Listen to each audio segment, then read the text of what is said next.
intuitivni navdih za teden od 30. junija do 6. julija. Močna preobremenitev z energijo lahko povzroča poškodbe. Ne govorimo o električni energiji, govorimo o energiji na splošno.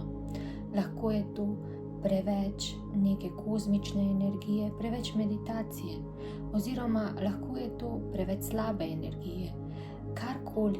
Karkoli ni v ravnovesju, je preobremenitev za telo. Če se preveč izpostavljamo sončnim žarkom, je hkrati preobremenitev za telo.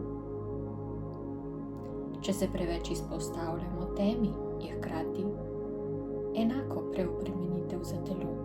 Zato je potrebno nenehno iskanje ravnovesja, iskanje tistega oziroma počutja, kjer telo najbolj funkcionira oziroma uravnava.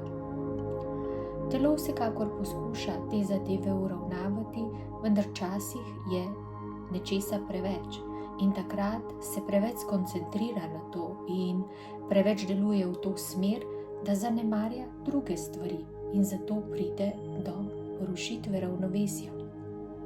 In te vroči dnevi, ki so pred nami oziroma za nami, so resnično preobremenitev.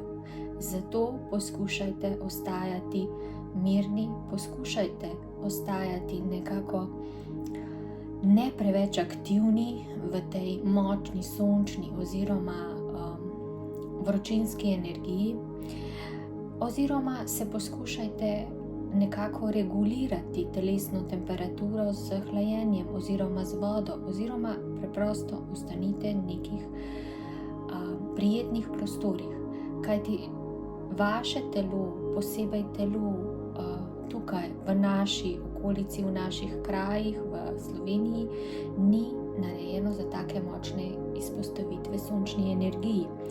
Se pa dogajajo se spremembe v zračju, dogajajo se spremembe tudi na sami površini Zemlje, v sami atmosferi Zemlje. In to dokazujejo izbruhi Sonca. Vsekakor ti izbruhi niso taki, kot so bili ponavadi. In ti močni pritoki energije in močni pritoki sončne svetlobe oziroma teh nekih novih svetlobnih frekvenc povzročajo razne težave v samih ljudeh.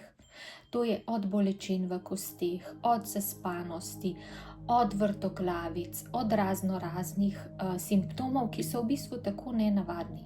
Zato ta teden opazujte, kaj se vam bo dogajalo. Dajte pozornost na svoje telo, uvidite, kako se vam spreminja, uvidite, kako reagira. Če ste mogoče preveč na sonču, če ste preveč v vodi, kakorkoli, kjerkoli že ste, če ste preveč izpostavljeni tudi klimi v nekem notranjem prostoru, vse to je neravnovesje in poskušajte vse uravnavati, kajti izstopati iz nekega hladnega prostora, kjer je 20 stopinj, na 36 je vsekakor šok za telo. In to je nekako pomembno, da poskušate uravnavati, kajti šokirati telo je včasih zdravo, včasih pa je tudi zelo nezdravo.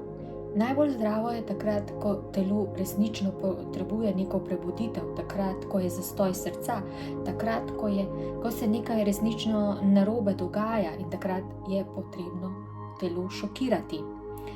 Drugače pa telo potrebuje nek naravni ritem, neke naravne manjše premike dražljajev in ne tako velike skoke, kot jih doživljamo danes.